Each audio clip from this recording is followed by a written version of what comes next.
Waalaikumsalam warahmatullahi wabarakatuh. Baik anak-anak, sebelum kita memulai pembelajaran pada siang hari ini, alangkah baiknya kita berdoa terlebih dahulu. Ayo salah satu pimpin doa. Apa saja?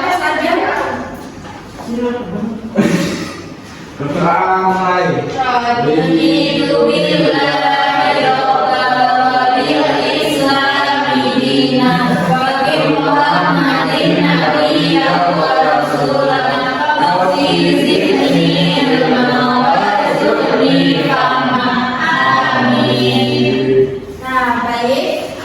Sebelum kita masuk ke materi, coba dilihat bawahnya, anak-anak. Ya, Bu. Ada sampah ya? Ada. Ambil dulu ya. Nggak bisa ambilnya, Bu, kalau berat ini. Cukup loh.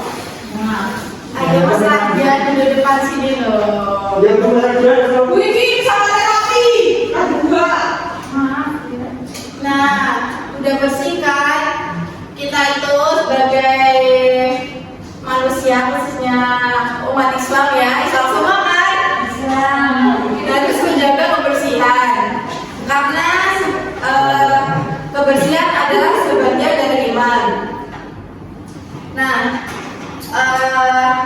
kira-kira kalian masih ingat gak kemarin kita belajar tentang apa? Pemerintah indera jauh.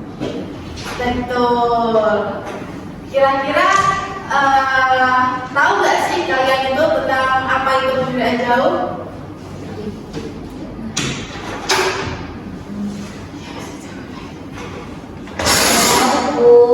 Baik, akan saya jelaskan lagi. Tapi sebelum itu kita lihat video ini ya. Kita lihat video dulu.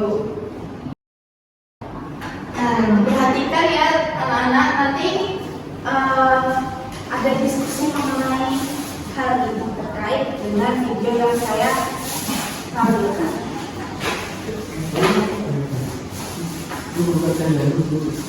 Oh iya, sebelum itu hari ini ada yang tidak masuk. Nur. Sama Ridwan. Kira-kira kemana ya mereka? Tahu nggak? Tahu. Oke, ya udah gitu.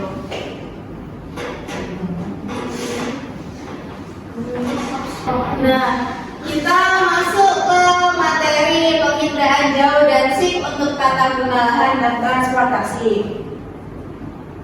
Nah, tujuan pembelajaran pada materi kali ini yaitu peserta didik mampu menganalisis konsep dan manfaat penginderaan jauh dan SIP untuk tata guna lahan dan transportasi melalui problem based learning atau PBL dengan benar. Nah, penginderaan jauh. Penginderaan jauh adalah ilmu dan seni untuk memperoleh informasi tentang objek, daerah atau gejala dengan cara menganalisis data yang diperoleh dengan menggunakan alat tanpa kontak langsung dengan objek atau daerah yang dikaji. Radian, kamu kalau main sendiri maju sini aja. Iya, kalau gitu. Oke. Nah, kita lanjut ya, Nana. Iya, Bu. Alat yang digunakan untuk memperoleh informasi tersebut disebut dengan sensor. Sensor tersebut dipasang pada wahana atau platform yang berupa satelit. Dalam penginderaan jauh sendiri terdapat beberapa komponen. Yang pertama yaitu sumber tenaga, yang kedua atmosfer, yang ketiga objek, yang keempat sensor, yang kelima wahana, yang keenam perolehan data, dan yang ketujuh adalah penggunaan data. Nah, kemudian ada interpretasi cita. Yang pertama yaitu bentuk. Bentuk itu merupakan suatu konfigurasi suatu objek dan memiliki ciri yang jelas seperti bangunan yang menyerupai bentuk I, L ataupun U biasanya itu adalah sekolahan. Kemudian ada ukuran, yaitu ciri objek berupa jarak, luas, tinggi lereng dan volume. Contohnya ada lapangan berbentuk persegi panjang. Kemudian rona dan warna. Rona adalah tingkat kecerahan atau kegelapan yang terdapat dalam foto udara atau citra. Kemudian tekstur yaitu frekuensi perubahan rona pada citra. Contohnya itu pada area hutan mempunyai tekstur yang kasar dan sawah mempunyai tekstur yang halus. Nah, kemudian ada pola, yaitu susunan keruangan yang menandai banyak objek, baik bentukan manusia ataupun bentukan alami. Kemudian ada bayangan, kemudian situs, dan yang terakhir yaitu asosiasi, keterkaitan antar objek yang bisa menjadi petunjuk bagi adanya objek lain. Nah, kita masuk ke manfaat dari penginderaan jauh. Manfaat penginderaan jauh sendiri itu ada di berbagai bidang ya. Yang pertama yaitu bidang hidrologi. Yang pertama yaitu untuk pemantauan daerah aliran sungai dan konservasi sungai. Kemudian pemantauan luas daerah dan intensitas banjir dan pemetaan sungai serta studi sedimentasi sungai. Kemudian pada bidang ilmu kebumian, manfaatnya yaitu yang pertama pemetaan permukaan bumi dengan menggunakan satelit, kemudian penentuan struktur geologinya, lalu pemantauan daerah bencana, dan yang keempat yaitu pemantauan distribusi SDA. Ketiga ada bidang oceanografi, yaitu yang pertama pengamatan fisik laut, pengamatan pasang surut dan gelombang laut, cara mencari lokasi ambalian dan distribusi sumber permukaan, studi perubahan pantai dan erosi sedimentasi. Nah, yang ini ada manfaat di bidang meteorologi, bidang tata benda lahan, dan bidang geografi. Jadi manfaat penginderaan jauh ini sangat banyak ya, anak-anak. Nah, kemudian ada keunggulan penginderaan jauh. Yang pertama yaitu dibuat secara cepat walaupun untuk daerah yang sulit dijelajahi. Yang kedua yaitu penelitian citra dapat diandalkan, khususnya daerah teritorial atau daratan. Yang ketiga yaitu daerah jangkauan citra sangat luas. Yang keempat, citra dapat menghemat waktu, biaya, dan tenaga. Nah,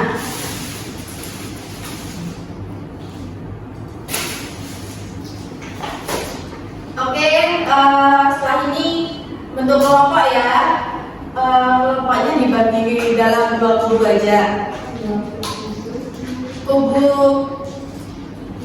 kiri dan kanan saya, jadi dari sini ya. Nah, tugas kalian itu mendiskusikan tentang video yang saya putar tadi, yaitu apakah manfaat penginderaan jauh dalam bidang kebencanaan dan bagaimana cara kerja penginderaan jauh tersebut. Ayo didiskusikan dulu ya. Saya beri waktu 5 menit. Oke, kalau ada yang kesusahan bisa tanya ke saya. Tadi apa, Bu? Manfaat penginderaan jauh untuk bidang kebencanaan sesuai dengan video yang saya jelaskan tadi. Sebentar. Nah, ini ya. Ini tuh likuifasi pada suatu daerah yang dilihat dari citra satelit. Jadi dari video ini kita dapat mengetahui kegunaan penginderaan jauh itu apa, khususnya melalui citra satelit ya. Coba kalian diskusikan. Kalau ada yang tidak paham bisa tanya ke saya.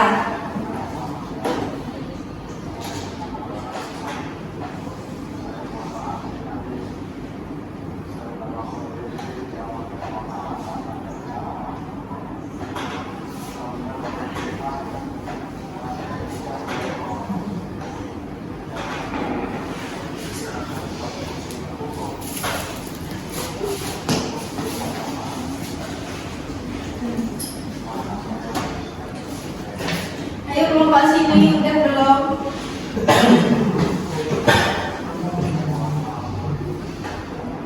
Bener dulu.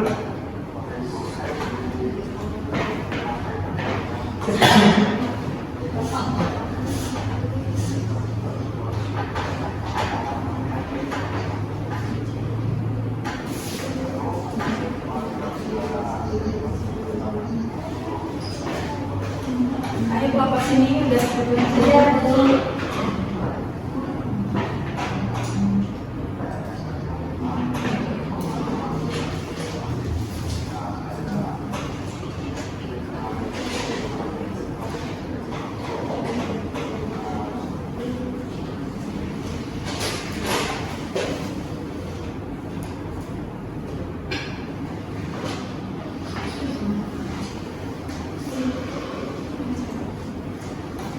Oke anak-anak, waktunya udah habis. Ayo, tolong kelompok sini apa kelompok sini dulu? Bapak sini. Ayo dijawab Mbak Febi. Untuk mengetahui keadaan suatu wilayah sebelum dan sesudah terjadinya bencana. Betul. Ayo tepuk tangan dulu. Gimana jawabannya? Apakah sama? Sudah beda ya. Untuk mengetahui perubahan lahan. Betul, itu juga betul ya. Nah, setelah ini kita akan bermain games. Dan anak akan saya jelaskan dulu teknik untuk permainannya. Nah, nanti kelompok kiri dan kelompok kanan nanti berusaha untuk mengerjakan soal yang udah saya siapkan di depan ya. Nanti saya beri waktu sekitar 5 menit untuk siapa yang cepat terlebih dahulu mengerjakan soal ya di depan ini. Oke? Ayo kelompok kanan dan kiri.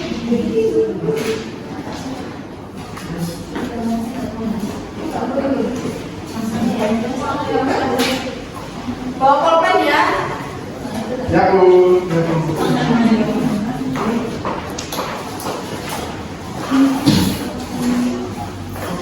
Jangan dilihat dulu, baris dulu. Baris dulu, baris dulu. Nah, ibu kan. Maksudnya kayak gini. Baris dulu ya, anak-anak. Baris dulu sesuai dengan kelompoknya. Kelompok 1 sebelah sini ya. Kelompok 2 sebelah sini aja ya. Saya untuk waktunya 2 menit saja.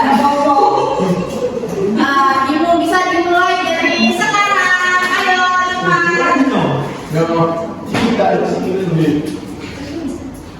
Oh, Ayo siapa cepat?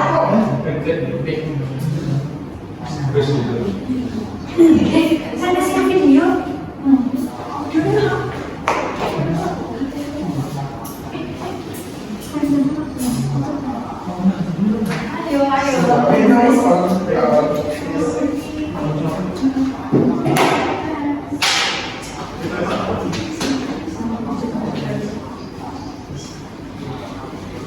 Ayo. Ayo teman-teman.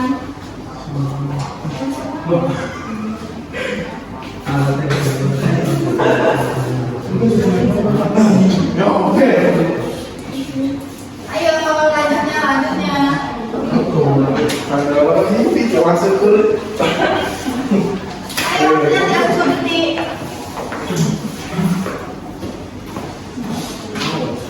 3, 5, 4, 3, 2, 1. Oke, stop. Waktu habis. Jadi kita nggak coba kita lihat jawaban gimana. Kelompok 1 bisa menjawab 5 soal dan kelompok 2 hanya bisa menjawab 4 soal. Dia senang. Tepuk tangan untuk kelompok 1.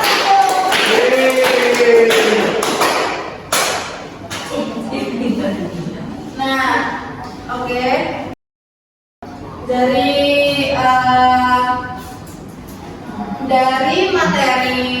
Dari pembelajaran yang sudah kita lakukan hari ini dan games yang sudah kita lakukan hari ini,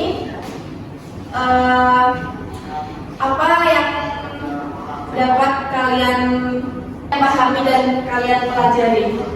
Manfaat. target peningkatan. Terus keunggulan. selanjutnya Komponen. iya betul sekali. Nah saya akan tambahkan ya. Jadi hari ini tuh kita sudah belajar mengenai apa itu penginderaan jauh, kemudian komponen-komponen yang ada dalam penginderaan jauh, interpretasi citra, kemudian manfaat-manfaat. Nah, saya tadi kan hanya memaparkan 6 manfaat ke dalam materi. Dari video awal tadi kita juga dapat mengetahui bahwa manfaat dari penginderaan jauh sendiri itu bisa digunakan dalam bidang kebencanaan, yaitu untuk melihat kondisi dari permukaan bumi tersebut sesudah dan sebelum dan sesudah terjadinya bencana. Teman-teman. Nah, kemudian karena kita sudah mempelajari tentang materi ini, saya akan adakan kuis. Ini skemanya cepet-cepetan ya. Ya. Sebentar.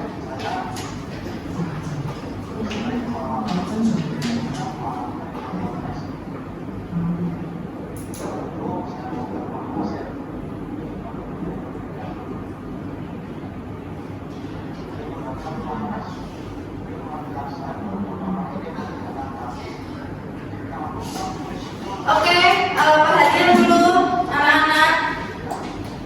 Kali ini kuis ini tuh siapa cepat, cepet-cepetan ya pokoknya. Nah, yang pertama, apa itu penginderaan jauh? Ya, Ridwan. Penginderaan jauh adalah ilmu untuk memperoleh informasi tentang suatu objek tanpa ada kontak langsung dengan kontak tersebut. Oke, betul. Tepuk tangan, tepuk tangan. Nah, nomor 2, sebutkan minimal 3 komponen dalam penginderaan jauh. Unca? Komponen tersebut yaitu sumber tenaga, atmosfer, objek, sensor, wahana, dan perolehan data. Oke, betul. Kemudian yang ketiga yaitu sebutkan minimal 3 interpretasi penginderaan jauh. Saya. Kalian ayo seperti pola, bayangan, sama asosiasi. Betul. Tepuk tangan. Nah, selanjutnya yaitu sebutkan salah satu manfaat penginderaan jauh di bidang hidrologi. Ayo Rofi.